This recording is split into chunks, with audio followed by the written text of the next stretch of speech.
everyone, and welcome to this explainer. If you've ever felt the absolute friction of budget season, or maybe if you've wondered why corporate financial planning sometimes feels a bit like driving completely blindfolded, well, you are definitely in the right place. Today, we're going to decode the often painful realities of corporate resource allocation, and we're exploring the modern FP&A solutions that are literally changing the game.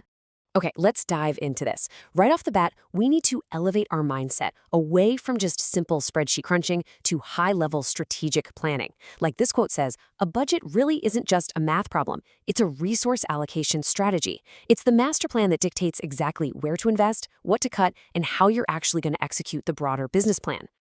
So here is our roadmap for today. We'll start with the corporate budgeting paradox, then talk about escaping the methodological trap, navigating the alignment trap, the role of forecasting, the rolling forecast solution, and finally, we'll wrap up with the future of finance. All right, kicking things off with Section 1, the corporate budgeting paradox.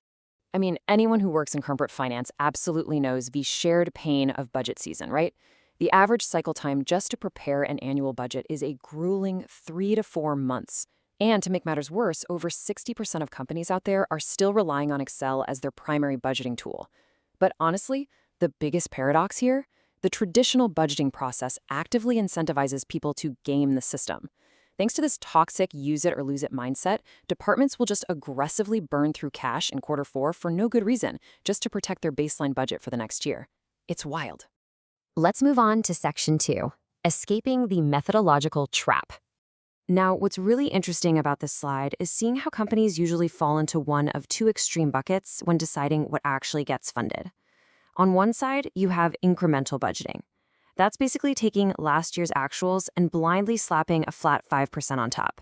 Sure, it's fast, but it totally rewards inefficiency and basically bakes last year's mistakes right into the new plan. On the other side, we have zero-based budgeting. This means every single line item starts at $0 and has to be justified from scratch. Yes, it cuts waste beautifully, but it's an absolute administrative nightmare that will completely drain your team's time. Let's make this tangible for a second. Imagine you own a really fast-growing clothing boutique, and it's time to set next year's winter budget. Under that incremental method, you'd look at the $10,000 you spent on jackets last year, add 5%, and automatically budget $10,500. But what if puffer jackets just went completely out of style? Well, if you use the incremental method, you just bought a ton of unwanted inventory. You wasted a lot of money. Zero-based budgeting, on the other hand, clears the rack. You start at zero, meaning you're only going to buy those jackets if you can justify the current trend and prove the ROI. It ensures every single dollar drives growth. But think about it. Imagine doing a ground-up inventory check of every single sock and t-shirt in your store every single month. You literally wouldn't have time to run the actual business. Because the budgeting process isn't just one thing. It's a massive 7-step chain reaction. From clarifying timelines at the very beginning all the way to final consolidation and executive reviews.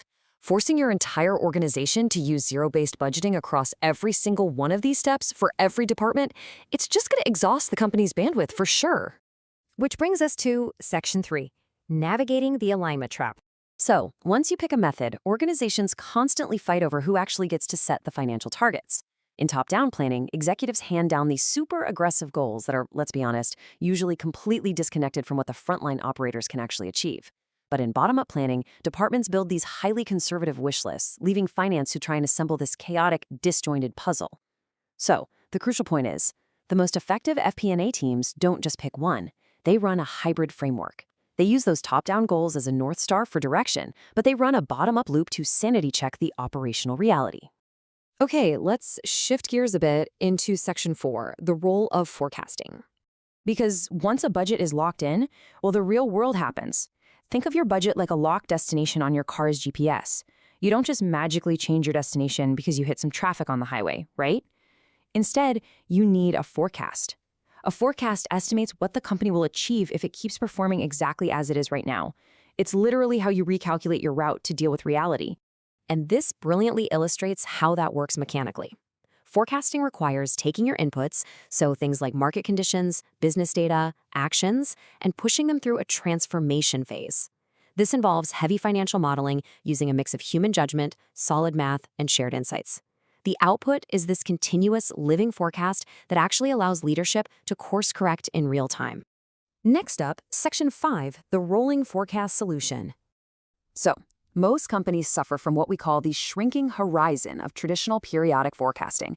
It's built around this rigid, old-school accounting year. In quarter 1, you have 9 months of forecasted visibility. Great, but by quarter 3, you only have 3 months of visibility left. And by quarter 4, you are basically driving blind, operating on this super dangerous assumption that the business is just going to magically reset to 0 on January 1st.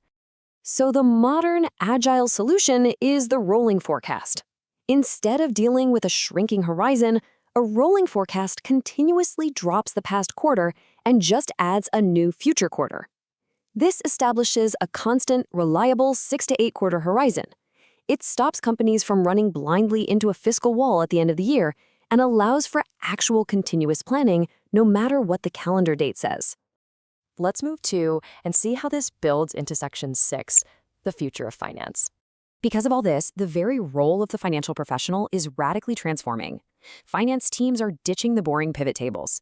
They're moving toward adaptable, agile operations. They're utilizing predictive analytics, doing immersive visual storytelling, and adopting extended planning and analysis, or FP&A. Finance professionals really aren't just reporting numbers from the sidelines anymore. They are crucial, strategic business partners sitting right side by side with leadership to drive massive value creation. So, as we wrap up this explainer, I want to leave you with a pretty provocative question to chew on. Are you still stuck behind the December 31st wall? Take a hard look at your own organization's resource allocation frameworks. Are you relying on lazy, incremental budgeting? Are you losing visibility as the year ends? It might just be time to abandon that shrinking horizon and finally explore agile continuous planning. Thanks for tuning in.